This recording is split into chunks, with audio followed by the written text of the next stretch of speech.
आज जैसा कि सभी लोग को मालूम है कि आज रेलवे के पूरे जोन पूरे देश भर में आज ऑल इंडिया लोको रनिंग स्टाफ एसोसिएशन की ओर से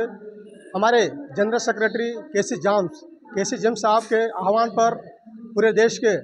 लॉबी स्तर पर आज धरना प्रदर्शन का आयोजन किया गया है। आज हमारे दो बड़े साथी हमारे एलारसा के डिविजनल प्रेसिडेंट राजेंद्र साहब और एआईजीसी का डिविजनल ट्रेजरर हमारा राजमन्य भैया, जिन्हें बहुत ही अच्छे तरीक़ों से ये बातों को बताया कि किस तरह से रेलवे प्रशासन हम रनिंग स्टाफ के साथ भेदभाव और सौतेला व्यवहार करते आ रहा है। देखिए, सर्वविदित है कि जब डीए 50% तक हो जाती है तो सभी अलाउंसेज स्वयं 25% की बढ़ोतरी हो जाती है। लेकिन आज तक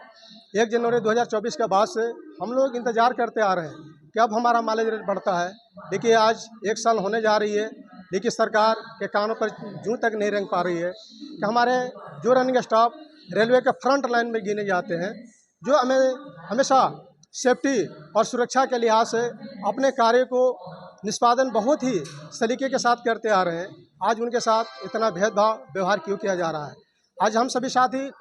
उन्हीं मुद्दों को लेकर सरकार के सामने यह चेतावनी पेश कर रहे हैं कि हमारी इस जायज़ मांगों को लेकर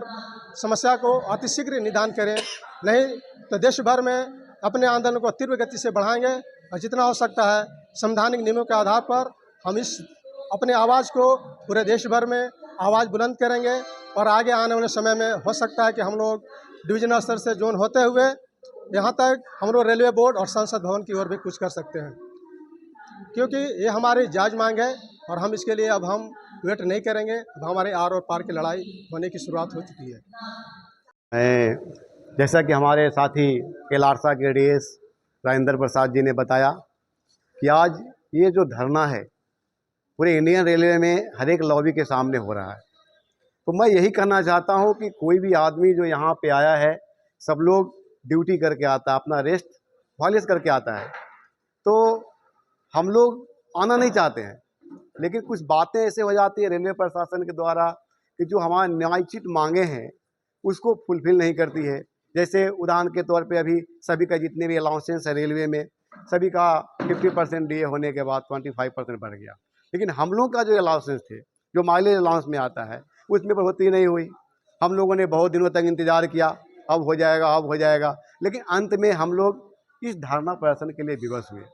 तो मैं यही कहना चाहता हूँ कि रेलवे प्रशासन से भी गुजारिश है कि हम ऐसा नौबत नहीं आए कि आपका रनिंग स्टाफ जो सेक्शन में रेस्ट लेना ज़रूरी है, रेस्ट लेने के बाद काम करना ज़रूरी है, वो आपके यहाँ पे आ रहा है, यहाँ पे उठने के बाद सभी लोग फिर ड्यूटी से जाएगा। ये पूरे जो है रेस्ट पीरियड के दौरान ही हो रहा है। तो एक तरह से देखा जाए कि रेलवे की सुरक्षा और स्वच्छता के दृष्टिकोण से भी जो है ये उचित नहीं है। तो रेलवे प्रशासन को चाहिए कि ऐसा समय जो है पैदा उत्पन्न होने नहीं दे और समय से रनिंग स्टाफ की जो समस्याएं हैं उस पर ध्यान दे। और अगर जैसा कि हमारे साथी ने बताया कि यहाँ से भी अगर सरकार नहीं मानती है तो इसको धरना प्रदर्शन में एक बड़े लेवल पे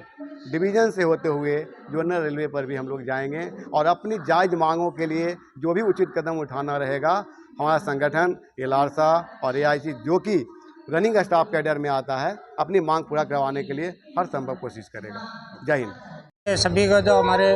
रनिंग स्टाफ की कुछ न्यायोचित मांगे हैं उनके लिए जो है ना आज पूरे भारतवर्ष में जो है ना ये हर एक लॉबी के सामने ये धरना प्रदर्शन का आयोजन किया गया है। मांगों में जैसे 1/1/2024 से जब हमारा डीए 50% बढ़ गया और उसके बाद जो है जो बाकी अलाउंसेज है वो ऑटोमेटिक अपने आप बढ़ने चाहिए थे, लेकिन हमारा रनिंग स्टाफ का जो है ना किलोमीटर अलाउंस अभी तक नहीं बढ़ा है। उसी के लिए हमें बार बार धरना प्रदर्शन ये कर रहा है और उसके लिए ये रेल प्रशासन भी जिम्मेवार है और उसको ये करने के लिए रेल प्रशासन जो है ना रनिंग स्टाफ की न्यायोचित बातों के ऊपर ध्यान नहीं दे रहा है। इसके लिए रनिंग स्टाफ में बहुत आक्रोश है और लोग आक्रोशित हैं। इसलिए सभी पूरे भारतवर्ष में आज जो है ना ये धरना प्रदर्शन का आयोजन किया जा रहा है। और अगर आपकी मांगें पूरी नहीं हुई, अभी तो ये सभी लॉबी के सामने है, अगर पूरी नहीं होगी तो भविष्य में हम उसकी योजना बनाकर जो है ना हमारे दोनों रनिंग स्टाफ के दोनों संगठन वो जो है सभी मंडल कार्यालयों के सामने जो है ना आगे भविष्य में हम बहुत बड़े स्तर पर धरना प्रदर्शन और आंदोलन करेंगे।